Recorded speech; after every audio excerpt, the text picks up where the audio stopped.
dito naglalaban ng mabuti at masama. Pero dahil higit na makapangyarihan ang Espiritu nasa atin, ay sa Espiritu nasa sanlibutan.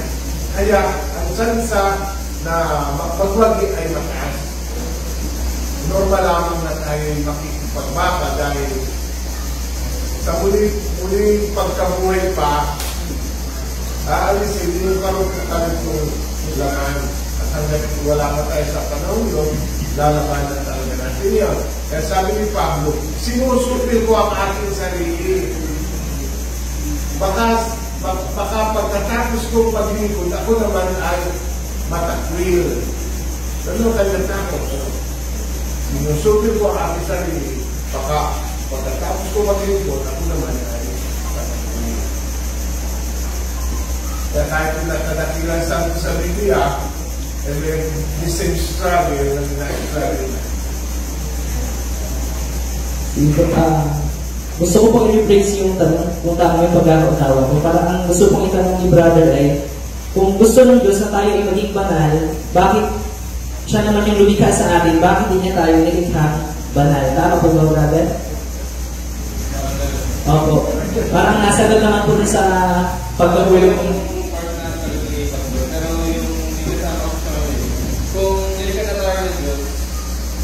na gusto niya tayo maging banal. Bakit? Parang gusto kong iparating mo sa parang manakot din. Bakit meron akong desire na siyempre ito na alam ka sa akin, bakit meron akong desire kung saan alam ka, bakit yung desire ko, hindi ako sa holiness na kung saan. Oo, kasi sabi ng conversion ay sinira na natin ang ating kalikasan. Lumikha tayo ayon doon sa iniisip mo. Pero sinira natin ang ating nature. Binabaka natin yung epekto niya hanggang ngayon. At ang krus ang naging solusyon ni Jesus. Upang sa katapusan ng panahon, may balik tayo sa original nating katulina. Yun ang sabi ng conversion ng Diyos sa mga nagbabasa na, binasak natin, ang unang sinira natin ay yung ating kalikasan. Yung ating banal na kalikasan. Kaya, hindi naman natin masisisi ang Diyos dahil lilikak talaga tayo ng Diyos na banal. Kung wala kasalanan, siguro inisip niya ganyan, binasak natin ang ating kalikasan.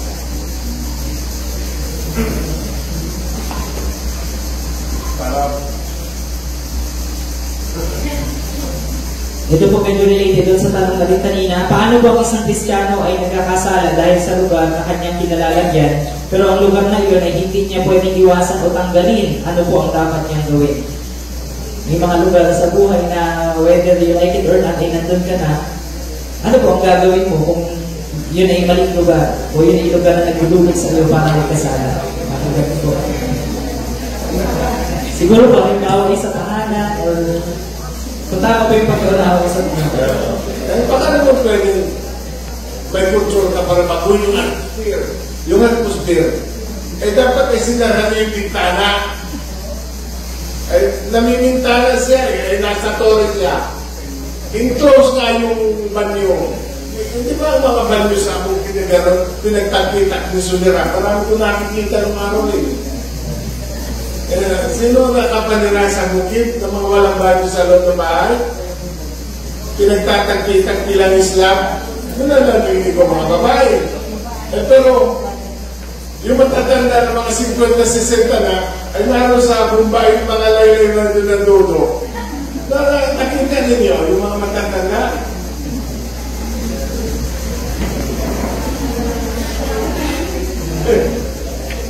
Pagpunta niyo sa Old Jerusalem, lalo yung Tony ni David, ay natin na po. Siguro naroon ng hari, ay doon kasi City of David ay nasa hill. Kita-kita niya yung may hukos sa baba. Kaya siguro may tulungan ka naman para baguhin ang atmosphere, baguhin ang palabas, tanggalin yung internet, baka may control ka doon. Hindi mo malalasan yung bahay mo Pero baka pwede mo at kaya mo baguhin ang atmosphere. Baka pwede palitan ng mga natutugtog. At ang mga pelikula mo, pinapanood, baka makatulong. Kung hindi ka magpakalayas dun sa lugar, baka may control ka para baguhin na kapal. Kung wala talaga. Kapag may mga sitwasyon, nag-Bible study kami, lumakalunda yung mga board. Ano yun ang araw ng mga mapunta ka sa guru, sirabi yung kalunda ng mga pag nag-umpisa na kami mag-aaral ng Biblia, dadating ka, awa na namin. Napapahirala si Pastor. Mayroon tayo magagawa para baguhin na kung hindi man tayo makalayas sa sitwasyon kinalalaga. Paano nga kung wala ka lang magagawa tayo dito? Baka panahon yun para magbagot ka na at layasan mo na yung sitwasyon. Katulad na nangyari kay Jose. At ginulog na siya ng Diyos sa sitwasyon kaysa siya ay magkasala. Eh kung sa opisina,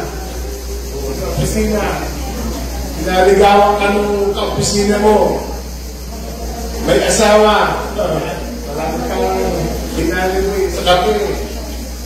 Gusto lagi ka nang magkasama sa tanghalian. Pag nakakasalubong mo, apatiin na ang ganda mo ngayon. Ano nga ganang tukso? Lalo sa opisina na pinagtatrabaho na naman. Isumbong mo kaya sa HR. Kasi may mga opisina na mayroong rules may mga ganaon.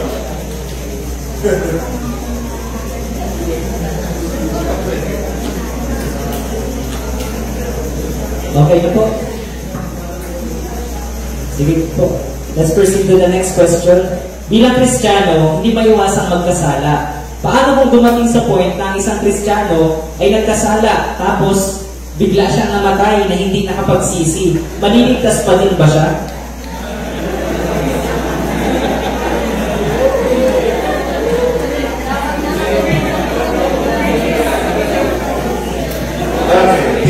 Theology question niya.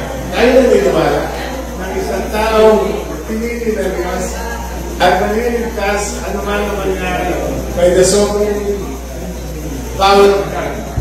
Kaya kung ang Diyos ang may hawak sa iyong buhay, hindi malalagot ang hininga mo at hindi ka nagkakaroon ng pagkakataon humingi ng tama sa mga kasalanan mo. Yun ang ating paniniwala ngayon. Ang isang tao kapag ligtas, gagawa ang Diyos ng paraan para siya maligtas. Kaya hindi ka mamamatay. Masamang na mo kayo. Hindi ka mamamatay. Pag talaga-ligtas ka, ay makapagsisisi ka sa iyong mga kasalanan.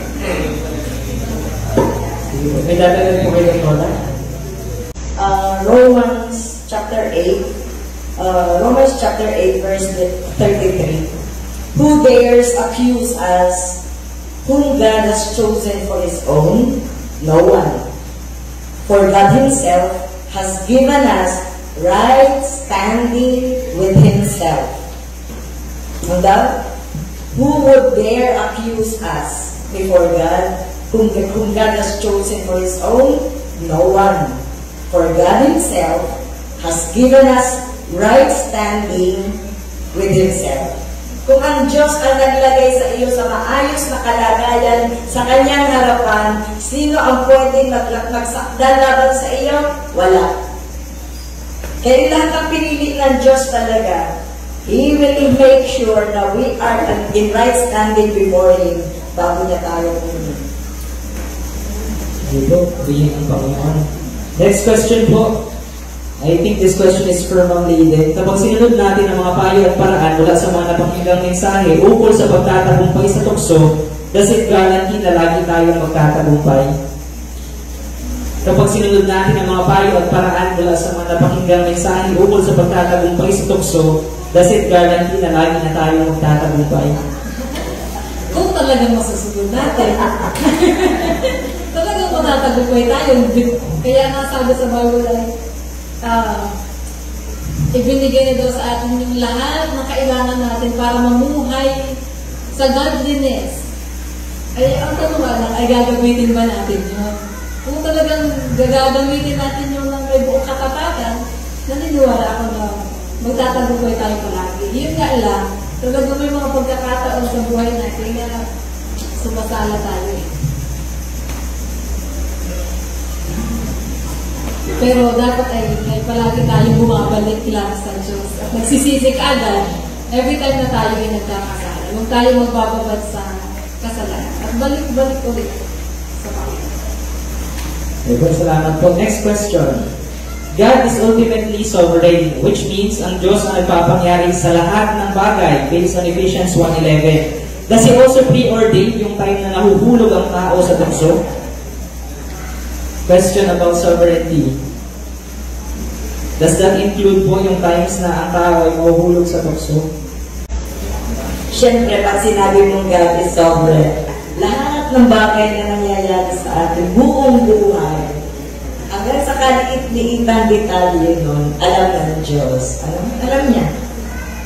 At kahit kay Peter, o kahit pa kay Job, nang sila ay tuksuhin ni Satanas, inihingi pa ni Satanas ng permiso sa Diyos na sila ay tuksuhin. At ang sabi ng Biblia ay, and it was permitted to them, to him. So, walang tuksong dadating sa atin, personal conviction ko ha, walang tuksong dadating sa atin na hindi sa kapahintulutan ng Diyos. Ngayon, bakit ipinahintulot ng Diyos? Bakit ipinahintulot ng Diyos na bumagsak ka, na mag-fail ka, na mabigo ka? Sabi ni Jesus kay Peter, ipinahintulot sa kanya, sa pagbabalik mo, palakasin mo ang loob ng iyong mga kapatid. It's for a purpose. Sa ating mga pagbagsak, kahit sa ating pagbagsak, may layunin ng Diyos. Maging encourage niyan tayo, maging example tayo sa ating mga kapatid, sa ikalalakas nila at ikatitibay nila. Kasi kung ikaw ka bumagsak at ikaw'y pinapanauli ng Diyos at ginawa kang dakilang lingkod ng Panginoon, hindi ba malaking encouragement yun sa iba na mag-struggle din? Malaking encouragement. It's always for a purpose. Kung iaalaw ng Diyos na mahulog tayo sa pagkakasal. So, the answer is yes po, Dr. Yes po. Okay po. Sunod pong tanong. Is it possible po ba na hanggang ngayon ay mangyayari o nangyayari pa din ang consequences na ang anak ang nagsasuffer ng kasalanan ng ama or ina na gumawa ng kasalanan?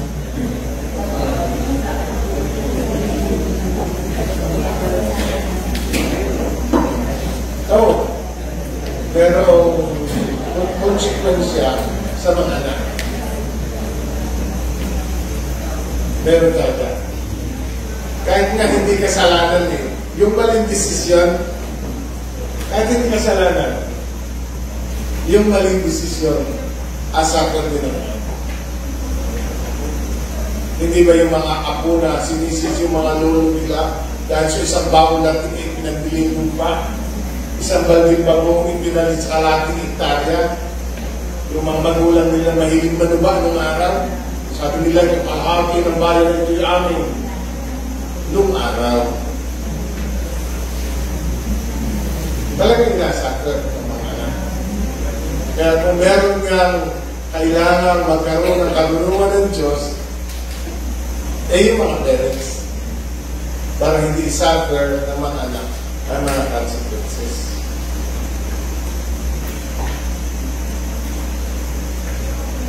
Talagang mapalad yung mga anak na ang mga magulang ay pinagkaluban ng wisdom ng Diyos. Sila magkakaali dito sa pagkakulit. Pero ang Diyos ay sovereign. Ang parents natin, may malakas din matino, maayos, na-regain yung lahat ng nawala. Siguro panalangin natin kung tayo nasa ganung pamilya na bigyan tayo ng pagkakataon ng Diyos na mabawi lahat yung nawala sa atin. Lupa man yun, kayamanan man yun, reputasyon man yun. May buyaya ang Diyos para tayo ay makabawi. Hindi ba kahit ganun si David sa kanyang lahi pa rin dumaan ang tagapagligtas? Ang pamilya ang Diyos kung saan susubot ang Mesiyas. Palaging binabanggit sa alahin, binaling David. Nagdagan ko lang po yan o yung sabi ng Pastor Manny. Personal conviction po ulit ito mga kapatid. Ako'y naniniwala na sinasuffer ng mga anak, katulad ng sinabi ni Pastor Manny kanina, hindi yung parusa, yung konsekwensya. Sabi sa Old Testament, and I will visit the sins of the father up to the third and fourth generations of them who hates me. Ang sinasuffer ng second sumusunod na generations, yung konsekwensya. Kasi pag mangmang ang magulang mo, magsasuffer ka kasi pinalaki ka sa kamangmangan, lalaki ka rin na mangmang. At dahil mangmang ka, yung susunod na generation na pinalaki mo, mangmang din yun. Pero partially, dahil may mga ibang influences na makaka-mold ng kanyang pagkatao, partially mangmang na lang siya. Yung ika-apat na generation, dahil sa influences ng ibang tao, konting mangmang na lang siya. Nakita niyo mga kapatid, na ang sinasuffer ng mga generations, yung konsekwensya ng kasalanan, hindi yung parusa sa kasalanan. Kasi ang sabi ng Panginoon, ito bulay ko nung isang araw lang. Ang sabi ng Panginoon sa Ezekiel, ang sabi niya ganito, Ezekiel 18 verse 20, the one who sins is the one who will die. The child will not share the guilt of the parent, nor will the parent share the guilt of the child. The righteousness of the righteous will be credited to them, and the wickedness of the wicked will be charged against them. Kanino daw i-charge? The one who sins is the one who dies. Kaya, yung guilt mo yun, ikaw ang ipapunish doon. Yung consequence ng ginawa mo, isa-suffer na susunod na generations after you. Siguro yung challenge ay, paano i-break yung cycle? Tama. Halimbawa, sa panig ng ating ina, talagang yung super hirap. Yung parang ang bahay ay dapat lang pinagtagpi-tagpi yung suliran. Ganon. Hindi lahat nakapag-arap. Sa kahit saan ka, namamatay mo walang lunas. Sa amin magkakapatid, ako lang ang mayroong college diploma. Brinek yung cycle na yun. Brinek yung kahirapan, yung kamangmangan. May biyaya ang Diyos eh. Kaya sa ito yung pabalik-balik. Itatapusin ko ito sa panahon ko. At mula sa akin, hanggang sa ating magiging ko, hindi na ngayon. Pero kung kayo ang nakaumang doon sa sitwasyon na yun, yun ay talaga napaka-challenging. You can break yung cycle. Nangahirapan. Ang immoralidad. Ibibreak mo rin yun eh. Ano ba ang tila sumpa sa pamilya? Kamangmangan, kahirapan, immoralidad, bisyo. Meron siyang halos na edad ko, naiyak siya. Kasi yung 4, 5 mga kapatid niyang babae, puro na anakan, hindi pinakasalan. Kaya ang tingin ng community, pati siya gano'n na,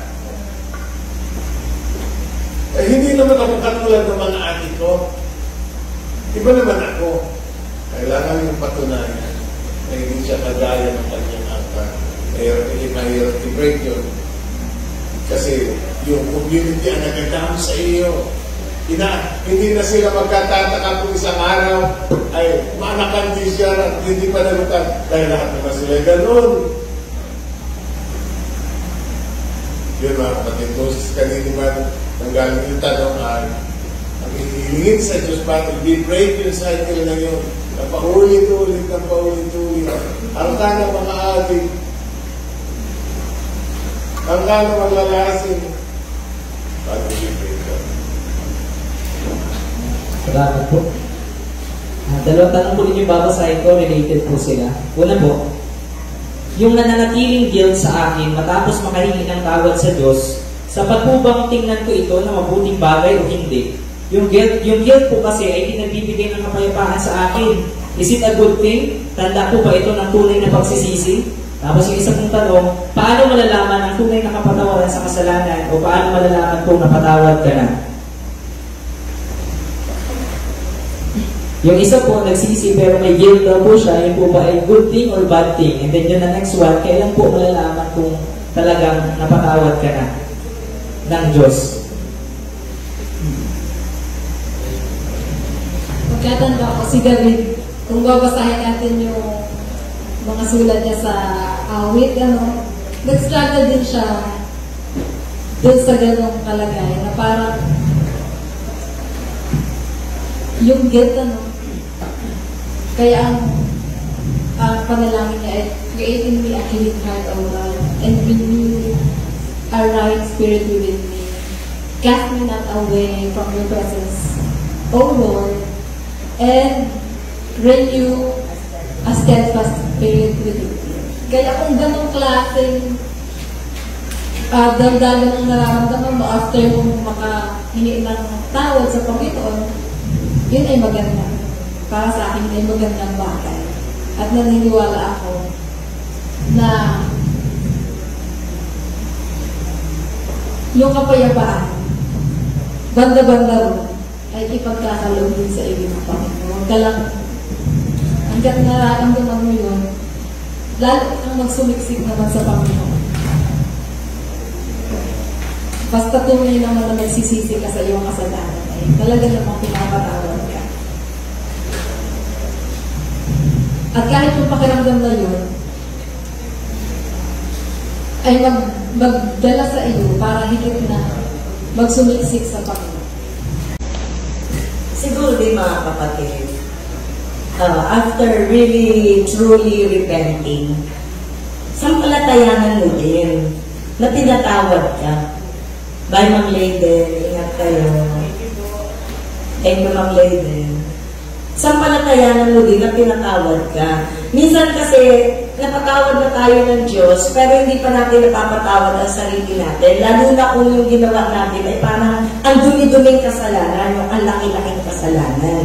Minsan ay napatawad na tayo ng Diyos, nalinis na tayo ng Diyos, pero hindi natin mapatawad yung sarili natin, kaya tuloy-tuloy tayong naging guilty.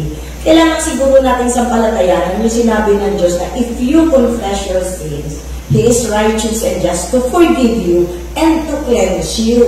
Ngayon, may pagkakataon na after mag-repent, pakiramdam mo marumi ka pa rin. Kailangan mong bunuin yun, katulad ng sinabi ni Ma'am Layden, na sa Diyos na hinihingi, na i-restore yung spirit na yun, yung pakiramdam na siya'y malinis. At sasabihin ko sa inyo mga kapatid, talagang makakarating kayo kung totoo ang pagsisisi, talagang makakarating kayo doon sa punto ng inyong spiritual na kalagayan na talagang ramdam ninyo kayo nilinis at pinatawad ng Panginoon na halos ang pakiramdam ninyo parang hindi ninyo nagawa ang kasalanan ninyong nagawa. At pag dumating kayo doon sa ganung point ng repentance, makakapag-rejoice kayo sa Diyos.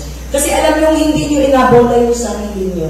Alam nyo talagang naramdaman nyo at naranasan ninyo yung paglilinis ng Diyos. Meron ganun pakiramdam mga anak yan. Seek that sa Diyos. Hanapin niyo sa Diyos. Wala ng klase niya kapatawaran. Sige po, salamat po. Next question po. Do our actions affect our holiness? Does it make us more holy or less holy? Parang nabanggit niya po yung sa grace. If justification is by grace alone, does our action make us more holy or less holy?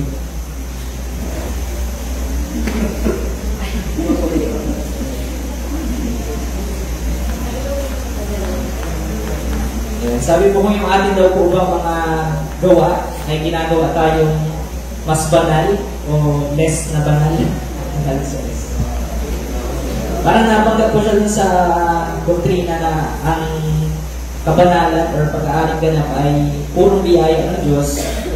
Pero sa usapin po ng kabanalan, ang ating po bang mga ginagawa or action ay may bearing. Tinagawa ba nito tayo itong more holy or less holy?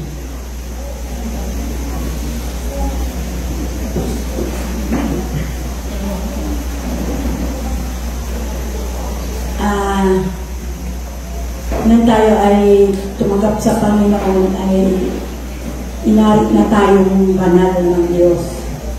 Pero yung magpakabanal, ayun ay meron tayong gagawin, meron tayong pakikibaka para manatili tayong holy sa harapan ng Panginoon. Yun nga, pag tayo nagkasala, kailangan natin manumbalik sa Diyos para yung kabanalan ay mapasa atin. Kasi pinanal na nga tayo, ibinilis na yung kanyang katuliran. Pero sabi nga ay magpakabanal kayo dahil ang Diyos ay banal. Meron tayong papel para manatili tayo sa kalooban ng Diyos, sa kabanalan ng Diyos. Meron tayong paghingi ng tawad sa Panginoon, pag-amin ng ating mga kasalanan. Kasi sabi nga, kung ipapahayag natin ating mga kasalanan, ang Diyos ay dapat na tayo patatawarin at lilinisin sa lahat ng ating kalikuan. Na baliklaan ang ating kabanalan sa harapan ng Diyos kapag tayo nagsisisi ng ating kasalanan. Yan po. Okay na po. Yun kung tayo nagiging banal dahil sa ating gawa, tayo po ay hindi nagiging banal dahil doon sa ating mga gawa. Tayo ay pinaging banal dahil doon sa dugo ni Jesus. Dahil hindi natin kayang maging banal. Tama. Hindi na yung ating kalagayan banal sa harap ng Diyos. Gawa ng Diyos, hindi natin gawa. Ang ating tungkulin ay panatilihin ang kalinisan dahil binanal na tayo. Halimbawa sa Samson, siya ay sadyang Nazaray. Siya ay pagkapanganak pa lamang siya ay dinalaga na sa gawain banal. Kaya bilang tanda ng kanyang pagiging banal, hindi siya dapat pagupitan at hindi siya dapat tumikim ng alak at hindi siya dapat kumipo ng mga bagay na marumi. Yun ang binayulit niya yung kalagayan niya. Gagagawa niya yun. Pero siya ibinukod na ng Diyos. Katulad din natin. Dahil ibinukod para sa Diyos. Yung manatiling iwalay sa mundo, yun ang ating tungkulin. Okay po. Sunod pong tanong, ano ang kaibahan ng kabanalan at kabutihan? Ang kabanalan talaga, mga kapatid, ay yung ginawa ni Jesus para sa iyo. Nilitin ni Jesus yung ating pagiging makasalanan at ginawa tayong banal. Itinuring tayong banal. Tayo ay tinapaging banal. Ang kabanalan ay hindi, masahe ko ito last Sunday. Ang kabanalan ay hindi yung pagiging perfect o yung hindi na tayo nakakagawa ng kasalanan. Hindi po yun ang definition ng kabanalan. Ang definition ng kabanalan ay ibinukod para sa Diyos lamang. Kahit ibinukod na tayo para sa Diyos lamang, nakakagawa pa rin tayo ng kasalanan dahil nakatira pa tayo sa kasalanan ng katawan. Pero hindi ibig sabihin na nakakagawa tayo ng kasalanan ay hindi na tayo banal. Kasi yung ating kabanalan ay hindi nakabase sa ating ginagawa, kundi nakabase doon sa ginawa ni Kristo sa krus, sabi nga ni Mama Bebot kanina. Ngayon, ano naman yung pagiging mabait? Ay syempre, pagiging mabait ay paggawa ng kabutihan sa iyong kapwa. Pwede bang banal ka pero hindi gumagawa ng mabuti sa iyong kapwa? Hindi rin. Kasi ang buhay ng Diyos ay nasa iyo na. Kaya dapat gumagawa ka ng kabutihan. Pag ba gumagawa ka ng kabutihan, banal ka na? Hindi rin. Kasi gumagawa ka ng kabutihan pero hindi ka pa sumasampalataya kay Kristo at hindi ka pa naipanganak na muli, ang iyong kabutihan ay walang kabuluhan at maruming basahan lamang sa harapan ng Diyos. Kaya kahit magpakabait-bait ka, kung hindi ka pa nabuborn again, hindi ka pa rin banal. Hindi ka pa rin binanal. Kahit ikaw pa ang pinakamabait na tao sa buong mundo. may kaugnayan o may kaibahan. Ano po ang kaibahan ng kabanalan at kabutihan? Ay sadyang magkaiba mga anak. Ang kabanalan ay likha ng Diyos sa atin. Ang kabutihan ay gawa natin. Ano po? Sige po. Nasagot na po itong tanong pero read in respect to sa nagsulat. Can a person become holy kahit nakagawa ng mga kasalanan? The answer is yes po dahil sa ginawa ng Panginoong Jesus. And my second question po siya, in what ways can families use nature and the outdoors to connect with the divine and experience a sense of holiness together? Nature and the divine. Yes po. In what ways can families use nature and the outdoors to connect with the divine and experience a sense of holiness together? Hindi ko rin po masyadong question, pero yun pong sabi mo sa mulat. Okay. Siguro ang nasa isip ng sumulat ay yung mag-spend ng time together as a family para magkaroon ng time with the Lord. Yun ba yun? Yung ba ang ibig sabihin nun? Yung parang mamamasyal tayo, mag-retreat tayo as a family in order to connect with God and spend meaningful time with God. Yun ba ang ibig sabihin? Kasi, kailangan natin i-define yung tanong. Ano? Halimbawa, mga anak, gusto ko lang linawin. Tayo bilang mga mananampalataya ay hindi naniniwala with Mother Earth. Mother Earth? Does it ring a bell? Hindi tayo naniniwala sa concept ng Mother Earth. Na para bang ang Earth ay meron kanyang sariling, para ang Earth in itself ay Diyos na kailangan nating makipag-relate sa Kanya. There's no such thing. There's only one God, the God Almighty in heaven. So, kahit wala sa nature, kahit nasa loob ng room mo, nasa loob ng isang magulong silid, pwede ka makipag-relate sa Diyos. Hindi mo kailangan pumunta sa nature para makipag-relate sa Diyos. Ngayon, makakatulong ba pumunta, lumabas, mamasyal, pumunta sa isang matahimik na lugar at mag-spend doon ng time together as a family para mag-reconnect with God? Yes, you can. You always can. Pero hindi yung guarantee ha, na makakatagpo ninyo ang Diyos. Kasi ang sabi ng Diyos ay, if you seek me with all your heart, you will find me kahit nasaan ka pa. Kahit wala ka pa sa gitna ng nature. Ang mahalaga lang, you seek Him with all your heart. Pero magandang gawin yun, as a family, lumabas kayo, mag-retreat kayo, hanapin ninyo ang Diyos together, magandang gawin yun. Okay po, last 3 papers po. Ito ay natanong na po, pero babasahin ko lang ang respect sa nagsulat. Sa paghahulog sa kasalanan at nagsisi naman sa ginawang ito, mararanasan pa din ba ang consequences ng nagawang kasalanan? Answer is yes, pero kung hindi ay biyaya lang po yun ng Panginoon. Ito ni Dr. kanina. Next question po. Related din po dun sa dalawang tanong kanina. Pinipilit na pinaglalaban, paulit-ulit na humihingi ng kapatawaran, ngunit humahantong pa rin sa punto na nahuhulog or strongholds. May dadagdag po ba kayo doon tayo kung anong pwede niyang gawin? Pinipilit na pinaglalaban, paulit-ulit na humihingi ng kapatawaran, ngunit humahantong pa rin sa punto na nahuhulog. Open close strongholds. Sinabi kanina ni Sister Lene na ang tukso ay maliit lang ang kontribusyon ng kapaligiran. Ang tukso ay talaga nasa noon kasi may pita. Tayo natutokso kapag tayo nakakakit ng ating sariling pita. Kaya ka makakatakas doon. Ay nasa loob ang struggle. Tuloy lang ang laban siguro. Tuloy lang. Manalangin sa Panginoon ang pamamaraan. Ano yung higit na mapagtatagumpayan? Siguro ibibigay din ng Panginoon. Sa mga nakaranas ng prayer and fasting, ganito ang kanilang patotoo. Kapag sila nag-aayuno, humihina ang kapangyarihan ng laban, lumalakas ang kapangyarihan ng Espiritu.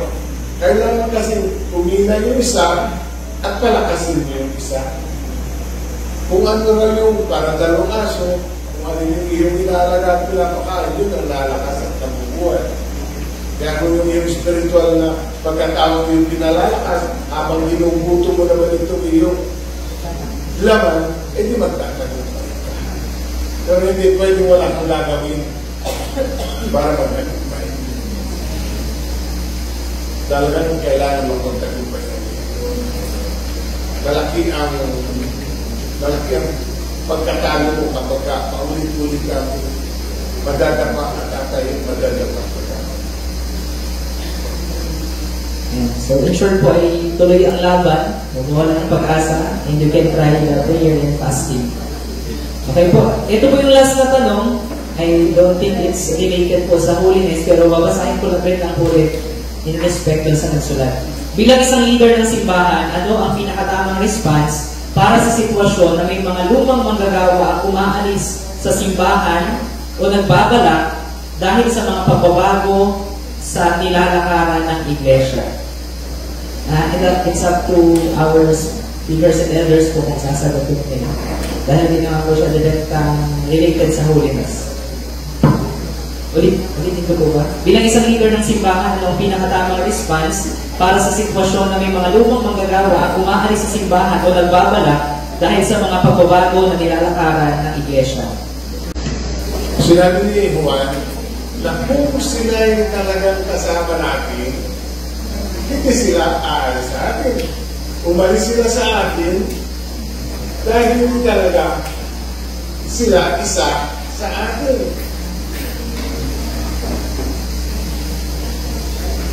Kaya dapat ating panghihinayaan yung mga tao, hindi naman isa, hindi one with us. Maaaring ang mas maganda pa magiging kinabukasan ng iglesia kung sila yaalis. Baka sila ang hadlang kaya hindi nalagaw ang simbahan. Baka may malaking chance na lumabang ang simbahan dahil wala na sila. Maaaring masakit ito kung makarakaran sa kanila. Pero gusto kong isipin yun. Gusto kong isipin yun. Ang totoo, nalalangin pa ako na mas marami pang mga hindi totoo Kristiyano ang umalis eh. Kasi ang tunay na iglesia, yung mga totoo lamang. Kaya alam naman natin meron hindi totoo. Sabi ng mga alagad, sabi ng mga talinaga, nagkasik daw ang mahasik, nagkasik ang Diablo, sunibol. Ang tanong ay, gagamasin po ba namin yung mga damo? Sabi ng Panginoon, huwag ninyong kamasin. Kasi pag-iiwalayin din yan sa uling araw. Pag hinamas ninyo, baka magamas ninyo ay yung trigo, baka madami yung trigo, sa pagtatangkalin nyo, gamasin ang damo. Kaya noon, ang dapat ng policy ay walang kayong tatanggalin. Kahit na, parang dito kung hindi naman naging Kristiyano. Ang ating tuntunin ay hayaan natin sila dyan. Pero kung sila yung alis, abay praise the Lord, hindi na hinintay na ng Diyos yung huling araw, dinalas na ng Diyos. Ngayon, siyempre masakit kung makakarating sa kanila. Kaya Pastor Manny pala kami parang nasaman ng damo. Hindi ko sinasabi yun. Diyos ang nakakaalam kung sila yung totoo. Pero meron mga simbahan na nagkakiwawala. Dahil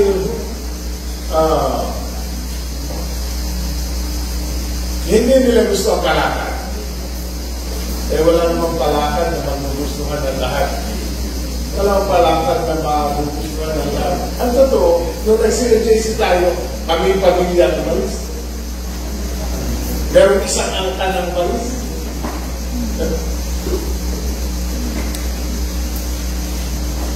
Kaya hindi natin dapat kagulatan yung mga maalis. Maliit na problema lang ito. Ito ang aking paniwala. Sa loob ng 2,000 taon, ang simbahan dumaan sa maraming skandalo. Maraming skandalo. Mga immoralidad ng mga magagawa, kahit sa Catholic Church. Pero ang Church of Jesus Christ, after 2,000 years, narito pa rin ang nakatayo. Kasi hindi naman tayo ang nagatayo ng iglesia. Ang nagatayo ng iglesia ay ang Diyos. Hindi ito atin, hindi ito tungkol sa atin. Ngayon, kung mayroong paglilingkod na gusto nila sa labas na CFS, God bless them. Magpala sila ng Panginoon, sabi sila makarami. At sana na ay makita gamit sila sa mga simbahan pupuntahan nila. Ang challenge sa atin, alagaan natin yung ating at sikapin natin pagtulungan para bawat isa maging ganang kay Kristo. Maging ganang kay Kristo. Alam ko sa kalaban na sakit yan. Kasi doon yung ilang bilang ang maalis. Pero yun ang mga modelo ng pagkumisyon na ayaw na natin gayahin. Yung pupunta ka sa isang bayan, mag-mission ka, kumpanihin mo yung mga dissatisfied sa iba't ibang simbahan, iipunin mo sila lahat at itatakal mo sila na iglesia. Wala rin nadagdag sa karga ng Diyos eh. Kasi yung mga tao na yun, nagpapakilala sa yung mga Kristiyano na. Ba't hindi tayo mag-abala kung sa mga wala pang Kristo? Sa rin na pagtuunan ng natin ng pansin, yung mga dissatisfied members. Kasi yung mga umalis, madali din silang umalis doon sa una nila simbahan eh. Kung gaano kadali umalis sila doon sa una nila simbahan, ganoon din kadali na sila mag-CLJC. At hindi ako naniniwala na mananatili sila sa simbahan kung punta nila. Kasi ang history ng kanilang pananampalataya, pag meron hindi sila magustuhan, alis sila ng alis. Alis sila ng alis. Nananawagan niyo, ang ating strategy sa mission ngayon, ang ating pupuntahan yung wala pang Kristo, yung hindi pa nakarinig ng Ebanghelyo. Kaya, may mission ang Pinamalayang Bible Church yung sa Bohol. Lumakas pa tayo ng mga 6 na kilometro dun sa walang nagmi-mission. Doon tayo. Para hindi nila sabihin, ay naakit natin yung mga miyembro nila. At pinagpapala ng Panginoon. Pinagpapala ng Panginoon. Pero siyempre, nakikiraman ako sa ating pastor. Alam ko na sa puso ng pastor, masakit na siya aalisan na kanyang miyembro. Kasi ang tunay na pastor talaga, mahal niya ang kanyang mga miyembro. Ayaw natin na pero aalis sa ating kama. Pero, mahirap din naman natin sakupin yung ayaw na magpapasakop sa atin. Ang papastoran lang natin, hindi nila ang pagpapastor natin sa buhay nila. Pero kung sila naghahanap na ibang pastor mga kalaga sa kanila, pag-pray na lamang natin sila. Hindi pa naman tapos ang Diyos. Maaaring may gawin ng Diyos kanila at may gawin ng Diyos sa atin. Ayan, at dyan po nagtatapos ang ating question and answer portion. Palakpakan naman po natin ang Panginoon. Salamat po sa ating mga sa dito hanggang sagutin yung ating mga tanong.